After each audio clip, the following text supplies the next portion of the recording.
I'm Suzi Landolfi, and welcome to Be Crazy Well. Okay, I got to check and make sure I have all my equipment. So the first equipment I need for my podcast is the computer. Got it.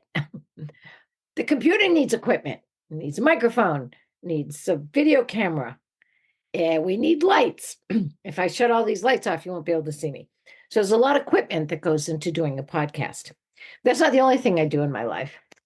I don't know if you can see look at these. These are amazing. They're the word pro on them. Not that I am yet. But anyway, these are equipment that I use. I use today, actually, and I'll have to fold them back up again or roll them back up. These are wraps, not that, no, it's not that kind of wrap, which I happen to love. These are wraps for my hand. So it's a WRAP. So you wrap these around your hand before you box, and then you put your hands in these gloves. Now, anybody that knows anything about boxing, these are grants.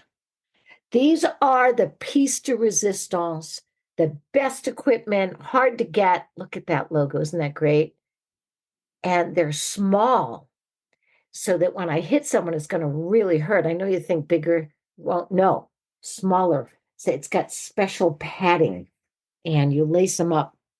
And I just got them. Thank you, Jake Paul. So Jake really wants to help me box, and he's a great supporter of my journey in boxing. So if you don't know it, I box too. I actually started boxing before he did. He doesn't even know this story. So I've probably done every kind of sport ever. I mean, I started playing baseball when I was 10 as a boy. Now, that doesn't mean anything about transgender. It means that girls weren't allowed to play baseball. I was on a camp league and I was 10. So physically, I had no boobs. And I put all my hair up beneath a baseball cap, and no one questioned who the first base person was, the baseman, first baseman. And so I played on a camp league and loved it. And then I've played every sport after that, some more seriously than others, from gymnastics to volleyball. And so here's the great news about, obviously I can't spike. I used to be 5'1", then I was 5 feet as I got older, and now I'm 4'11" and a half. But boy, can I dig. Like, if you want me to get that ball before it hits the ground, I got you. And I even played football. So I came from a football family. There was a powder puff team, and I played on that. I played fullback. And I have a picture of me on the front page of the Beverly Times stiff-arming some young woman and carrying the ball. All of that took equipment. Now, obviously, I'm the first piece of equipment. In fact, when I work with combat veterans, or any veteran, actually, when you think about it, I always said the most important equipment is you. Now, I'm not the first person to say that. Great leaders have always said that about military men and women. You're the most important piece of equipment that we have. Anybody that plays a sport, any coach would say you're the most important piece of equipment. Because if you think about it, equipment has changed all course of all the sports. There is no sport right now where we're probably using the same cricket bat, the same helmet, the same football even, or anything, basketball, anything from 5 years ago, 10 years ago, and certainly longer. So I noticed that people are really totally committed to equipment. Like, everybody's looking for their equipment. By the time that Logan played baseball his entire life, we're always looking for his equipment bag. We not only have equipment, we have bags to put the equipment in, and they're called equipment bags. And if you work a trade, you need equipment. So you need tools, that's equipment. Any kind of endeavor, I don't care what it is at this point. If you are just having a meeting, you probably need a conference table or some kind of table for people to sit around. Even if you're doing a retreat or you're doing a sweat lodge, you need some equipment. It's called a sweat lodge, actually. And you need lava rocks. That's part of the equipment. You need something to heat them up. So we are equipment people. That's what we know. That's what we spend money on. That's what we look for. Everybody's about their equipment. Except one time we're not about our equipment. And that's in terms of our mental health. Are we equipped to be able to create a physically, emotionally, intellectually, spiritually, and financially well life? And I've noticed with all the emphasis on equipment, when we're not emotionally equipped or mentally equipped to do something, I don't care how good these gloves are, and they're great. Trust me, these are amazing gloves.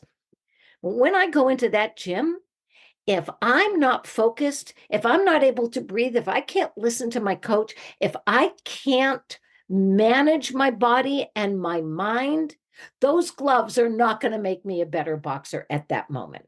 Only when I'm ready, only when I am equipped emotionally to do my best will my best happen. Wow, that was a good one. Let's think about that for a minute. Someone write that down. Only when I'm equipped to do my best can I do my best. It wasn't quite what I said before, but close enough. So, what I wanted to share with you today was how well equipped are you to be a sustainable, emotionally regulated, disciplined, consistent, kind, respectful, integrity person? How equipped are you to be in a partnership? I wasn't equipped at all. Not one bit of my physical, emotional, intellectual, spiritual, financial well being was equipped to be in a relationship.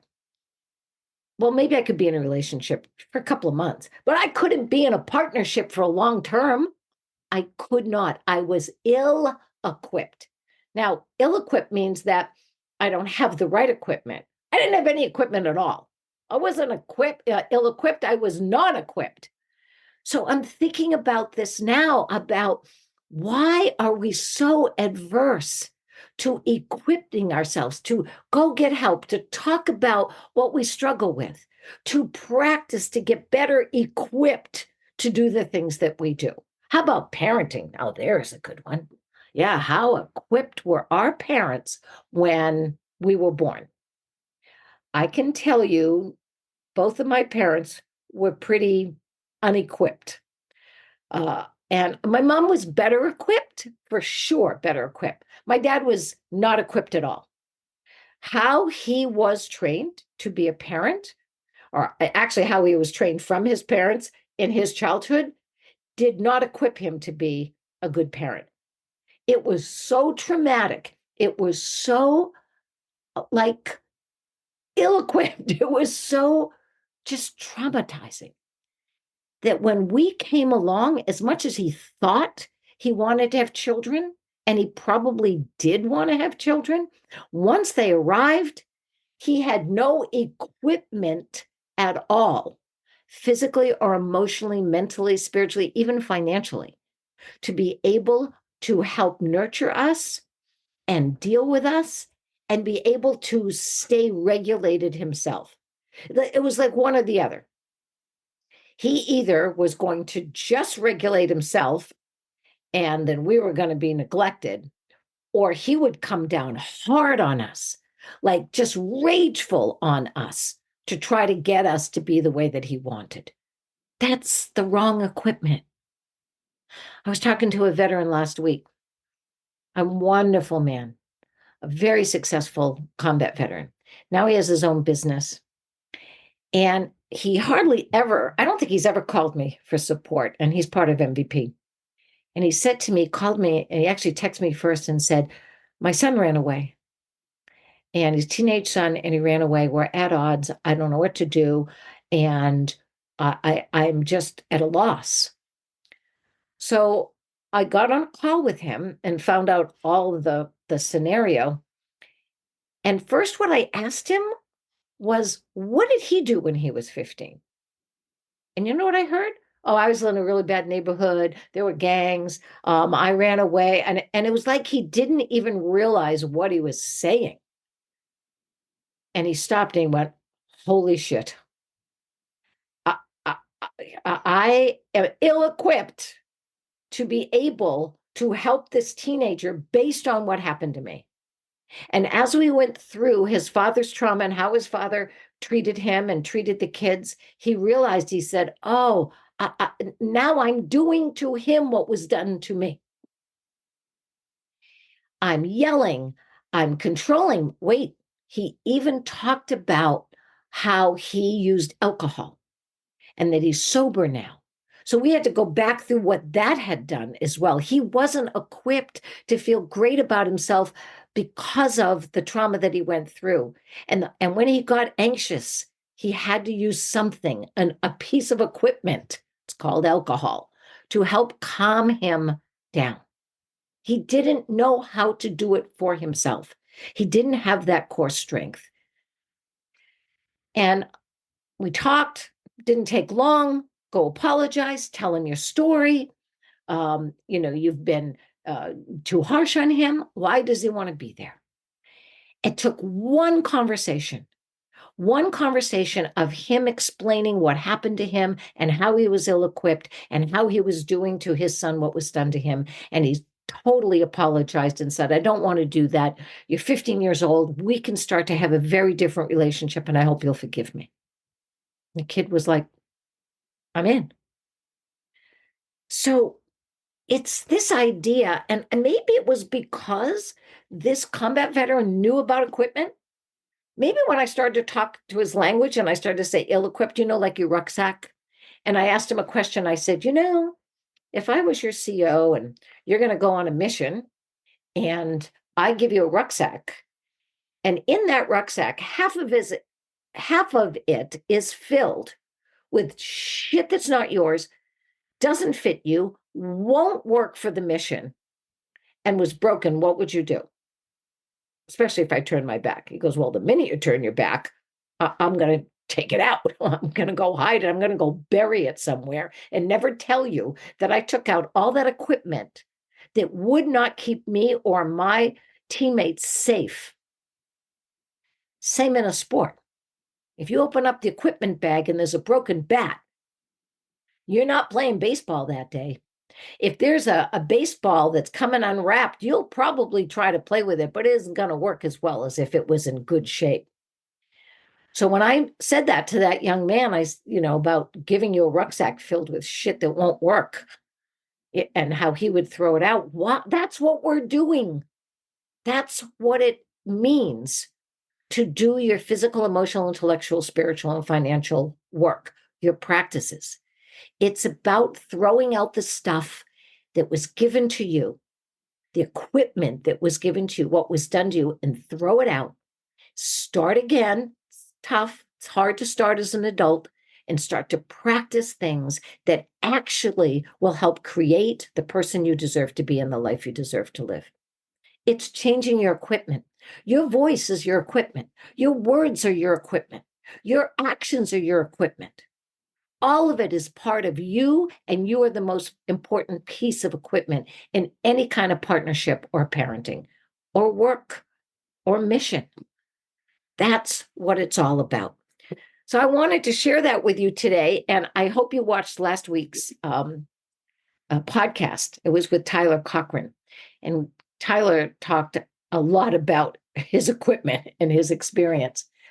And we're going to have him on next week. You're going to be able to hear a week from this Monday after getting out of prison. That ought to make you want to take for 20 years. And he's only 38. You might want to go listen to the first part so you can hear the second part. And one of the things that we do at Craft Boxing, where I do work, is we are looking at the equipment all the time. We understand how to use the equipment. We understand how important it is to have it functioning and clean and appropriate for what it is that we want to improve about ourselves. If it's strength or flexibility or a better cross or a better jab or a better, uppercut, all of that. So what I'm going to invite you to do this week is I want you to take a look at your equipment. And that's in 5 areas. How are you equipped to help yourself physically, to stay healthier? How are you equipped emotionally, intellectually, spiritually, and financially? Even money's an equipment. So that's my ask this week. That's how we will be crazy well. And that's how we'll help one another. So take a look at your equipment, find out what you're equipped to do. And if you're not equipped to do something, for gosh sakes, go get a trainer. Go get somebody that can help you find a way of being that actually gets you the results that you want, and take good care of your equipment. That's you. Take good care of you, because you're the most important piece of equipment. Be crazy well. Always be crazy well. Thank you, Kalvin Love, for this wonderful theme song. I'll see you guys every week. I'm doing this every week. Join us and be crazy well. Bless you.